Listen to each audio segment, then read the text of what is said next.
ஒரு அழகான வீட்டில் ராணா குருவி அதோட மனைவி மற்றும் குழந்தைங்களோட ரொம்பவே சந்தோஷமா வாழ்ந்து வந்துச்சு. காலுக்காகத்தோட வயல்ல நிறைய பறவைகள் வேலை பார்த்துட்டு இருந்தாங்க. அங்கதான் ராணா குருவியும் வேலை பார்த்துச்சு. இந்த ராணா குருவிக்கு சொந்தமா ஒரு வீடும் கொஞ்சமா விவசாய நிலமும் இருந்துச்சு. ஒரு நாள் ராணா குருவி, முதலாளி, என்னோட நெல் வயல்ல சொந்தமா விவசாயம் பண்ணணும்னு ஆசைப்படுறேன். நீங்க எனக்காக ஒரு மூட்டை விதை நெல் கொடுத்தீங்கன்னா ரொம்ப உதவியா இருக்கும். நீங்க சும்மா கொடுக்க யோசிச்சீங்கன்னா அதுக்கான பணத்தை கொடுத்துட்டே வாங்கிக்கிறேன். ஓ, பணம் கொடுத்து விதை நெல் வாங்குற அளவுக்கு நீ பெரிய ஆள் ஆயிட்டியா? என்ன, நீ முதலாளி ஆகணும்னு ஆசைப்படுறியா? நீ என் வயல்ல வேலை செய்யற ஒரு கூலி விவசாயி தான். கூலி விவசாயியாவே இரு. அதுதான் உனக்கும் நல்லது, எனக்கும் நல்லது. என்னங்க, இன்னைக்கு உங்க முதலாளி கிட்ட விதை நெல் வாங்கிட்டு வரேன்னு சொல்லிட்டு போனீங்க. என்ன சொன்னாரு உங்க முதலாளி? அவரு விதை நெல்லாம் தர முடியாதுன்னு சொல்லிட்டாரு. அவர் ஒரு சுயநலமானவர்னு எனக்கு தெரியும். இருந்தாலும் நீ சொன்னன்ட்டு தான் நான் அவர்கிட்ட போய் விதை நெல் கேட்டேன். ம் என்ன பண்றது? கடைசி வரைக்கும் நம்ம ஏழையாவே இருக்கணும்னு நம்ம தலையில எழுதியிருக்கு போல இருக்கு. அதை மாத்த யாரால முடியும்? இப்படி இருக்கும்போது ஒரு நாள் ராணா குருவியோட வீட்டுக்கு ஒரு கிளி வந்துச்சு. அண்ணா, நான் இந்த காட்டில் எங்கெங்கேயோ அலைஞ்சு பார்த்துட்டேன். எனக்கு கூடு கட்ட எங்கேயுமே நல்ல இடம் கிடைக்கல. உங்கள் வீட்டுக்கு பக்கத்தில் இருக்கிற இந்த மரத்தில் கூடு கட்டினா எனக்கு பாதுகாப்பாக இருக்கும்னு தோணுது. எனக்கு இங்கே கூடு கட்ட அனுமதி கொடுப்பீங்களா? ஓ, தாராளமா கூடு கட்டிக்கலாம். அப்புறம் உனக்கு எப்போ என்ன உதவி வேணும்னாலும் என்கிட்ட கேளு. கண்டிப்பா செய்யறேன். அங்கே இருந்த ஒரு மரத்தில் கிளி ஒரு அழகான கூட்டை உருவாக்குச்சு. அந்த கூட்டில் 3 முட்டைகளை இட்டிருந்தது.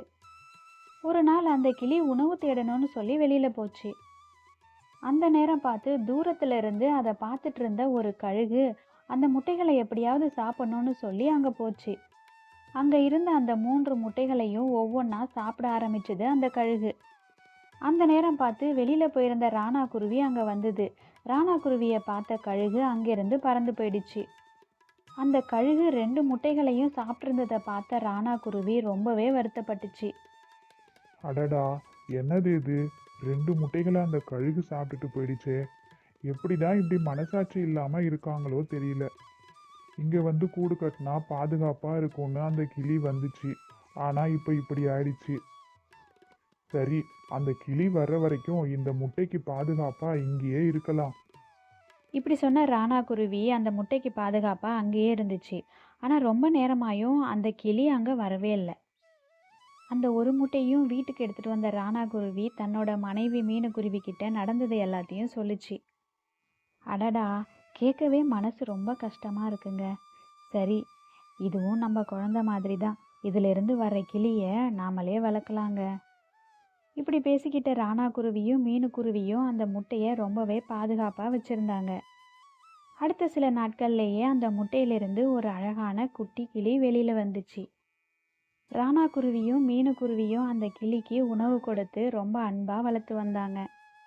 ஒரு நாள் வீட்டில் யாருமே இல்லாத நேரமா பார்த்து அந்த கிளி எங்கேயோ பறந்து போயிடுச்சு. என்னங்க, நானும் உள்ள சமைச்சிட்டு இருந்தேன். பசங்களும் வெளியில எங்கேயோ விளையாட போயிருந்தாங்க. நீங்களும் வேலைக்கு போயிருந்தீங்க. அந்த நேரம் பார்த்து இந்த கிளி எங்கேயோ போயிடுச்சுங்க. என்னோட கவனக்குறைவால தான் இப்படி ஆயிடுச்சோன்னு எனக்கு ரொம்ப வருத்தமா இருக்கு. சரி சரி, நீ ஒன்றும் வருத்தப்படாத. நம்மால முடிஞ்ச வரைக்கும் அந்த கிளிய நல்லா தான் கவனிச்சுக்கிட்டோம். சரி, அது எங்க இருந்தாலும் நல்லா இருந்தா சந்தோஷம்தான். ஆனா போகும்போது நம்ம கிட்ட ஒரு வார்த்தை சொல்லிட்டு போயிருந்தா நல்லா இருந்திருக்கும்.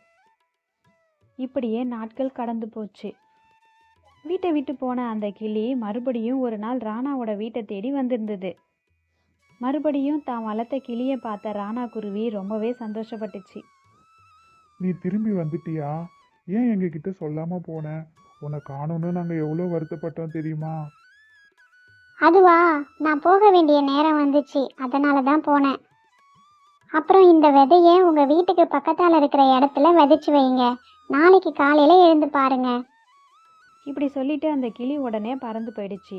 அது சொன்ன மாதிரியே ராணா குருவி தன்னோட வீட்டுக்கு பக்கத்தால அந்த விதையை விதைச்சு வச்சுது. மறுநாள் காலையில அந்த விதை ஒரு பெரிய பரங்கிக்காயா மாறி இருந்துச்சு. இதை பார்த்த ராணா குருவியும் மீனுக்குருவியும் ரொம்பவே ஆச்சரியப்பட்டாங்க. ஒரே நைட்டில் எப்படி ஒரு விதை இவ்வளோ பெரிய பரங்கிக்காயாக மாற முடியும்? அந்த பரங்கிக்காயை வீட்டுக்குள்ளே எடுத்துகிட்டு போய் அதை உடைச்சி பார்த்தாங்க. அதுக்குள்ளே நிறைய பொற்காசுகள் இருந்துச்சு. இவ்வளோ பொற்காசுகளை பார்த்த ராணா குருவியும் மீனுக்குருவியும் ரொம்பவே சந்தோஷப்பட்டாங்க. இப்போதாங்க எனக்கு தெரியுது, அந்த கிளி சாதாரண கிளி இல்லை, நம்மோட கஷ்டத்தை போக்குறதுக்காக அந்த கடவுளே அனுப்பி வச்ச ஒரு தூதர் மாதிரி தான் இருக்குது. ஆமா மீனு, இன்னையோட நம்ம கஷ்டம் எல்லாம் தீரப்போகுது. இவ்வளோ செல்வத்தையும் நாம மட்டும் பயன்படுத்தாம நம்மள மாதிரி கஷ்டப்பட்டுட்டு இருக்கிறவங்களுக்கும் நம்ம கொடுத்து உதவணும்.